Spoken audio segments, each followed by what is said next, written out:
Bonsoir, très heureuse de vous retrouver pour un autre numéro de Focus Santé. Focus Santé, aujourd'hui s'intéresse aux maladies infantiles.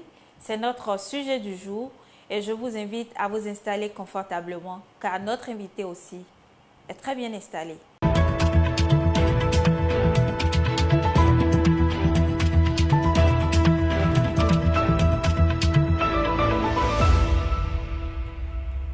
Les maladies infantiles, c'est notre sujet du jour d'origine virale. La plupart du temps, les maladies infectieuses de l'enfant sont très contagieuses et donnent souvent de la fièvre. La bronchiolite, la bronchite aiguë, la gastro-entérite, etc., tout ce qui va avec, sont des maladies qui peuvent engendrer d'autres maux. Aujourd'hui, pour en parler dans nos locaux, je suis avec le docteur Dabolino Romeo qui n'est plus à présenter. Bonsoir, docteur. Bonsoir, madame la journaliste. Merci d'accepter encore une fois notre invitation sur ce plateau. C'est toujours un plaisir. Merci. Déjà, que faut-il comprendre par maladie infantile? C'est l'ensemble des manifestations pathologiques qui atteint les sujets de la tranche d'âge compris entre 0 et 17 ans révolus. Et comme vous l'avez si bien introduite, ces pathologies sont dominées souvent par des infections virales, bactériennes et autres. Alors, lorsque nous parlons de maladies infantiles, est-ce que vous pouvez nous citer quelques différents types de maladies? C'est vrai, j'ai commencé avec, mais en tant que spécialiste, je crois que ce sera beaucoup plus explicite en fait. Oui, les maladies infantiles. Oui, d'abord, il faut dire, les maladies infantiles, il y a les maladies infectieuses. Nous avons la classe des maladies infectieuses, dominées, comme vous l'avez dit, selon la tranche d'âge par les infections virales.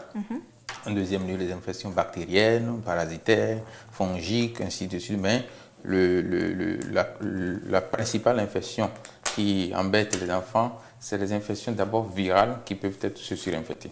La deuxième classe, nous avons les maladies diarrhéiques, surtout aussi, qui est en deuxième position, maladies diarrhéiques, qui sont dues au fait de la mauvaise hygiène qu'on peut avoir. En troisième position, on peut parler des maladies carentielles, telles que la malnutrition sévère chez les enfants, qu'on constate chez les enfants. Nous pouvons également parler du paludisme, qui est monnaie courante. Et aussi, nous allons parler des autres maladies qui ne sont pas moins fréquentes aussi. C'est les maladies métaboliques ou endocriniennes. C'est un peu ça, c'est ce que je peux dire. Mais aussi, ce que nous avons souvent l'habitude de négliger, d'ignorer et de banaliser, c'est les tumeurs aussi qui peuvent venir chez les enfants. Quand les parents viennent vous voir avec les enfants, c'est généralement pour quelle maladie infantile? C'est la maladie respiratoire, les infections respiratoires. Oui, qu'est-ce qui provoque généralement cela chez les nouveau-nés? Chez les nouveau-nés, surtout chez les nourrissons. Chez les nourrissons, de moins de 2 ans et demi, comme ça, même 3 ans, pourquoi pas, sinon 2 ans, 2 ans et demi. C'est eux qui souffrent surtout de ces maladies respiratoires. Et là, c'est lié en partie à la saison, ça peut être lié à la saison. La pollution en général? La pollution, oui, la saison. En temps d'harmattan, nous avons plus ces maladies-là dans le mois de janvier, février. L'air est sec. Exactement, parce que la muqueuse sera irritable, les infections et la muqueuse des enfants sont fragiles, très fragiles. Donc, il y a déjà ça. Et l'autre chose, il y a, comme je l'ai dit tantôt, il y a le défaut d'hygiène. Quand les enfants vivent en collectivité ou bien vivent avec un adulte qui a une rhinite, qui a une grippe, c'est très rapide pour ces enfants de choper, si vous me permettez le thème, d'attraper cette maladie et d'en développer. Chez eux, malheureusement, les manifestations peuvent être bruyantes. Surtout, vous avez parlé de bronchiolite, dont la manifestation est bruyante. La bronchiolite, est-ce que vous pouvez mieux l'expliquer pour nos téléspectateurs qui nous suivent actuellement? La bronchiolite, c'est une infection respiratoire. Des bronchioles surtout, c'est pour ça qu'on parle de bronchiolite, c'est le siège des bronchioles. Selon l'arbre respiratoire, l'infection qui, dans plus de 80% des cas, est virale, mais dont la manifestation est bruyante, avec une détresse respiratoire, nous allons dire simplement une gêne respiratoire. L'enfant a des difficultés à respirer, et donc ça amène d'emblée les parents à consulter. Et c'est les virus qui sont en général, plus de 80%, 90% même des cas qui sont à la base de cette infection-là. Est-ce que ces différentes maladies pourraient créer d'autres maladies? Oui, puisque si vous faites des infections à répétition, des infections respiratoires à répétition, vous pouvez être amené à avoir une insuffisance respiratoire.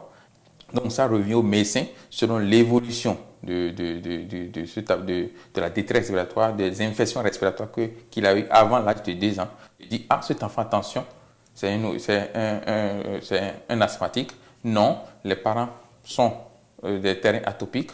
Non, dans la famille, ainsi de suite. Déjà, la dernière fois, toujours sur ce plateau, nous avons parlé de l'importance des examens que le nourrisson, le nouveau-né doit faire. Donc, avec tout ça, en principe, ça permet aux parents de savoir si l'enfant est asthmatique et autres, d'accord. L'enfant, le nouveau-né, il ne parle pas. Il faut se démerder pour savoir réellement de quoi souffre l'enfant. Comment est-ce que vous arrivez à poser le diagnostic lorsque ses parents emmènent ses enfants vers vous? Comme vous l'avez, sur ce plateau une fois, j'étais passé et vous m'avez demandé qui est pédiatre. Oui, qui est le pédiatre? C'est pour que vous puissiez avoir une idée du temps que l'on prend pour pouvoir donc être à ce niveau. Cependant, on ne finit jamais d'apprendre. C'est comme un mécanicien. Vous venez le voir avec le bruit du moteur de votre voiture. Ah, c'est telle chose.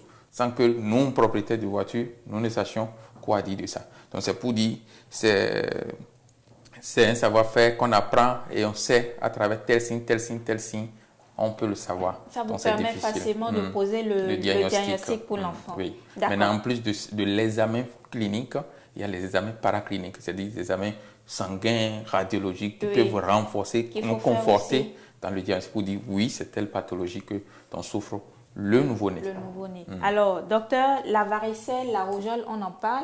Quelle est la différence entre la varicelle et la rougeole?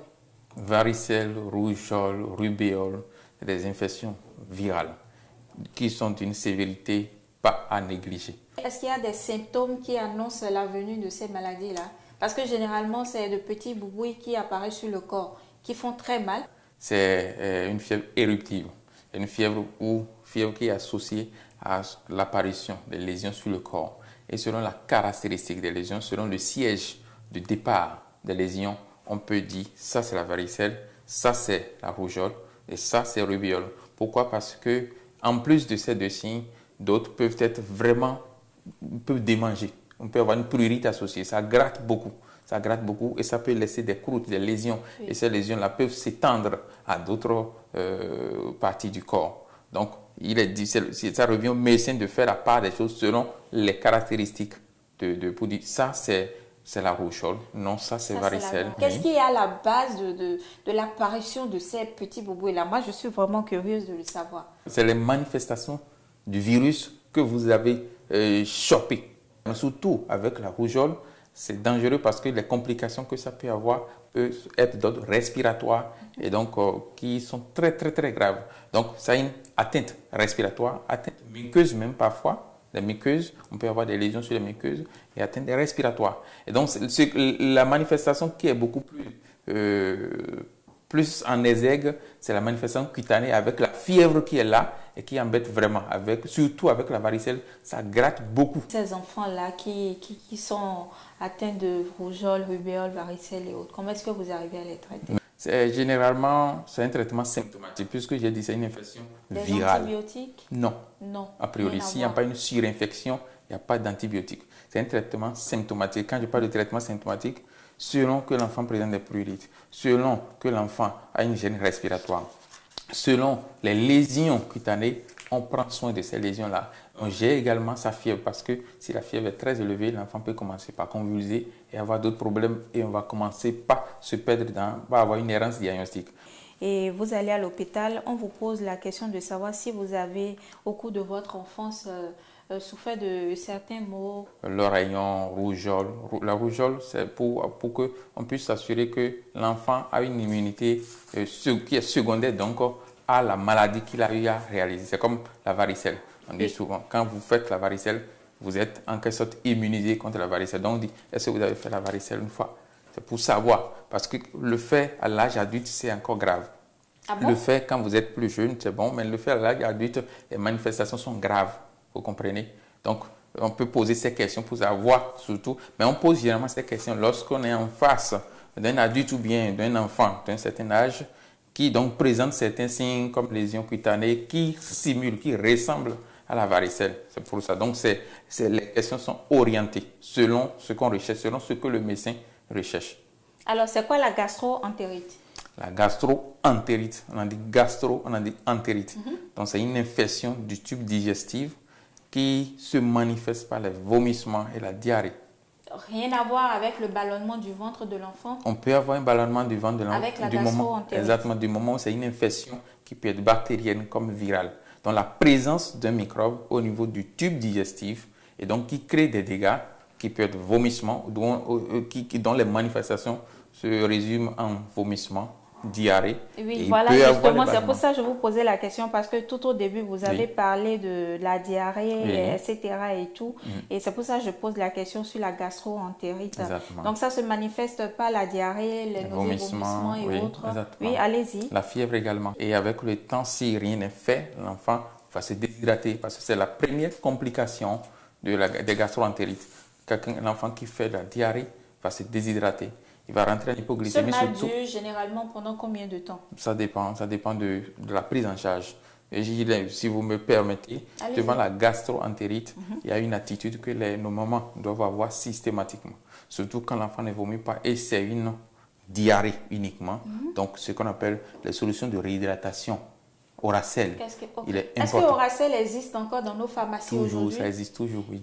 Quand les parents n'ont pas les moyens pour vous acheter Oracel à la pharmacie, on vous dit de prendre un peu de sucre, un peu de sel qu'on met dans de l'eau. Avec 1 litre d'eau. Voilà, et on vous dit de boire. Est-ce que c'est la même chose? Et vous avez Oracel. Et vous avez Oracel. Fabriqué. C'est le pédiatre qui a dit, un peu de sucre, un peu de sel dans 1 litre d'eau et vous avez Oracel. Donc, ça peut sauver votre enfant en attendant de venir à l'hôpital. Vous pouvez mettre 8 morceaux de sucre dans 1 litre d'eau, 8 morceaux de sucre. Il faut préciser, donc 8 morceaux de sucre. Une cuillère à soupe rase. Une cuillère à soupe rase. D'autres peuvent être amenés à mettre quelques gouttes de citron. Sinon, les 3 ingrédients. On peut ajouter quelques gouttes de citron. Sinon, les 3 ingrédients, ça va. Merci beaucoup, docteur, pour tout ce que vous êtes en train de nous donner comme éclaircissement sur ce plateau. Mais dites-nous, lorsque les enfants sont déshydratés, comment est-ce que vous arrivez à gérer ça pour qu'ils puissent revenir dans leur peau normale? C'est un aspect qu'il faudra d'ailleurs éviter. Il faut prévenir la déshydratation. C'est surtout la réponse antérieurement donnée tout à l'heure pour ce qui est de la solution de réhydratation. Il faut éviter d'en arriver là parce que la déshydratation, ça peut assécher les cellules, ça peut donner, comme on appelle, les convulsions. Et les convulsions pour le cerveau, ce n'est pas bon. Donc, pour ce qui est de la déshydratation, c'est une prise en charge qui se fait à l'hôpital généralement.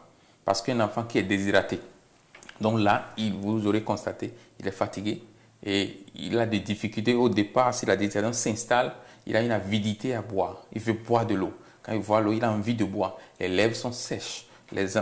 Pour les plus jeunes, dont la fontanelle est encore ouverte, la fontanelle, je veux dire, oui, là, ce que voilà, peut être déprimé, les yeux peuvent cerner. Et dans ce cas, l'enfant doit venir à l'hôpital pour qu'on puisse le réhydrater. Et les solutions de réhydratation, c'est le ringer lactate, ça existe. Vous venez à l'hôpital, la prise en charge de la réhydratation, elle est simple. De la déshydratation, je vais dire, qui est la réhydratation, elle est simple, il n'y a pas de problème. Et selon que c'est le plan A, c'est une déshydratation évidente ou une déshydratation sévère, le médecin sait quoi faire pour que les enfants n'en souffrent point. Et donc, pour prévenir cette réhydratation, pour un enfant qui déjà fait la diarrhée, on commence donc la solution de réhydratation, comme on l'a dit. Mais dans l'Oracel, il y a une plaquette de comprimés qu'on appelle le zinc. Il est important de faire accompagner ça là. Parce que ça, complément. Selon quand l'enfant a moins de 6 mois, on donnera demi-comprimé, plus de 6 mois, un comprimé par jour. Ça diminue les épisodes de sel. Comment est-ce que vous arrivez à diagnostiquer le diabète chez un enfant ou comment est-ce que vous arrivez à gérer ça? Je vous parlais plutôt du dépistage. Voilà, du dépistage. Du diabète chez un enfant. Chez un enfant. D'accord. Et les circonstances de dépistage sont nombreuses. Et entre autres, nous avons un enfant qui vient en consultation pour un amaigrissement inexpliqué. L'enfant mange, mais on ne comprend pas pourquoi il diminue le poids, il ne prend pas le poids, il diminue. Un amaigrissement inexpliqué. Un enfant qui mange beaucoup, on ne comprend pas. Nous parlons de polyphagie, qui boit beaucoup d'eau également, beaucoup, parlant de polydipsie, et qui pisse beaucoup, polyurie. Donc, ces signes, polyphagie, polydipsie, polyurie, peuvent être des signes qui vont amener les parents à consulter. Et donc, en dehors de ça, les parents peuvent venir dans un cas qui est beaucoup plus critique. L'enfant qui rentre en coma, et donc là, c'est la décompensation d'un diabète méconnu. Et donc ça, c'est déjà les complications du diabète qui peuvent amener les gens, le médecin, à donc faire la découverte que cet enfant était donc diabétique. Et donc dans ces cas, les bilans qui vont en dehors des signes cliniques que j'ai cités là, c'est le bilan paraclinique, le prélèvement de sang pour pouvoir voir le taux de sucre dans le sang. Et c'est ça qui va dire, ah, cet enfant est diabétique.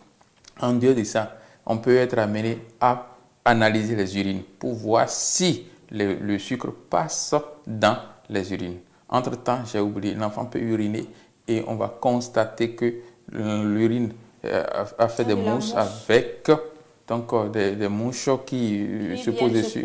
C'est des signes indirects qui amènent à dire attention, qu'est-ce qui se passe.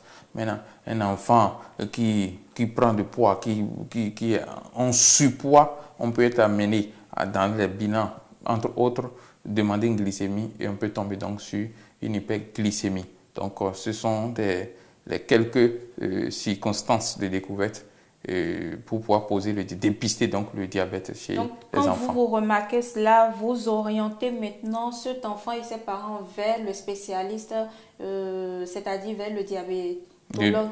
Le diabétologue pour la prise en charge. Exactement. On peut être amené à reprendre, si on fait un bilan, la glycémie à jeun ou la glycémie postprandiale. On peut faire comme ça. Et après ça, on est amené à reprendre ces examens-là pour nous assurer vraiment que nous sommes en face d'un diabète. Et dans ce cas, généralement, chez les enfants, c'est le diabète de type 1, insulinodépendant. Pour la prise en charge, on peut être amené à orienter chez le diabétologue ou bien suivre avec le diabétologue comment ça se fait. Mais si c'est des complications déjà, il est venu dans un cas de complications, comme j'ai dit, coma acidocétosique, complications de coma, là, il faudrait prendre en charge cet enfant, assurer la prise en charge qui relève de la réanimation de cet enfant d'abord, avant donc d'envisager un suivi avec un diabéto par la suite. D'accord. Docteur, nous sommes en train de parler de tout ce qui touche aux enfants.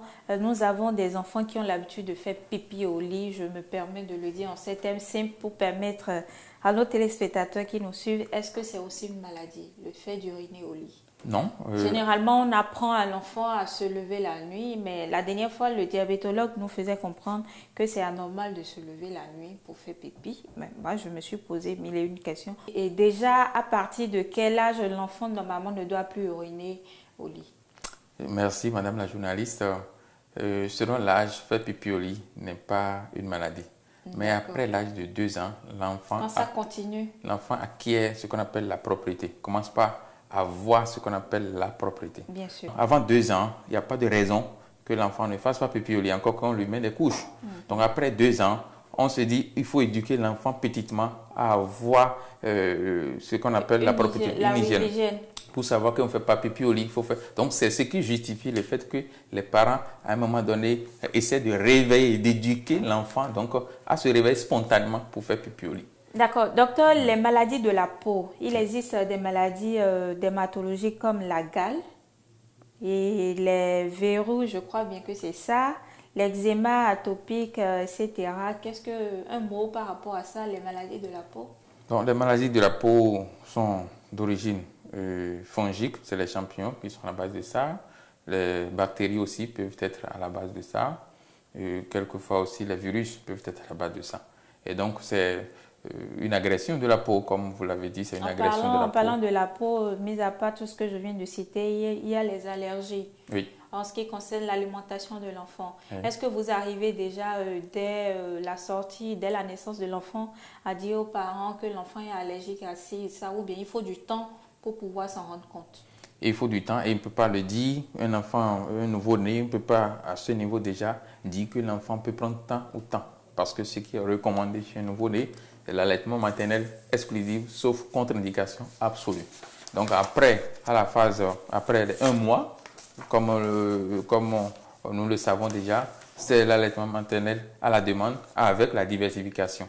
Et donc, ce schéma classique ne permet pas de disqualifier un aliment ou autre. C'est quand l'enfant prend quelque chose, après, quand l'enfant peut manger tout comme les enfants, c'est-à-dire comme les adultes, je veux dire, peut se servir comme les enfants, et donc peut, comme les adultes, et donc devant, après avoir pris un repas ou un autre, donc se trouve en train de manifester des symptômes, on peut faire le lien entre ce qu'il a mangé et l'aliment pris. Donc on peut se permettre de dire attention, si ça se répète, donc de l'éviter. Donc d'emblée, on ne peut pas, il n'y a pas un examen qui permet d'emblée de dire qu'un nouveau-né ne doit pas prendre telle ou telle autre chose. D'accord. Merci, docteur. Nous venons de parcourir un peu tout ce qu'il faut en général en ce qui concerne les maladies infantiles.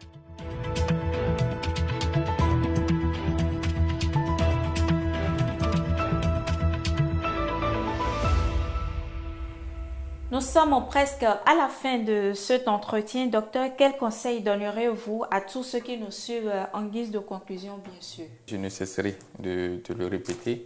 Il est important que les parents n'attendent pas que les enfants souffrent d'une quelque maladie que ce soit d'abord avant de venir voir leur pédiatre. Il est important également que chaque famille puisse se dire avoir un médecin qui les suit, un pédiatre qui les suit, qui suit leurs enfants afin d'éviter, de prévenir les maladies. Surtout, ne pas manquer de faire les vaccinations qui permettent de se prévenir, qui permettent aux enfants de lutter efficacement contre les infections, puisque nous avons parlé beaucoup plus des infections virales. Donc, contre les infections virales, c'est important, les vaccinations, surtout PEV et les vaccinations hors PEV également. Donc, c'est ce que je pourrais dire par rapport à ça. Merci, madame. Merci beaucoup, docteur Roméo. Vous êtes médecin pédiatre, c'est important de le rappeler. Nous avons parlé aujourd'hui des maladies infantiles. Comment est-ce qu'il faut gérer tout cela dès que ça arrive? Qu'est-ce qu'il faut faire? Merci à vous, chers amis téléspectateurs, de nous avoir suivis. Merci de toujours capter Télévision Hémicycle. À la prochaine pour un autre numéro de Focus Santé.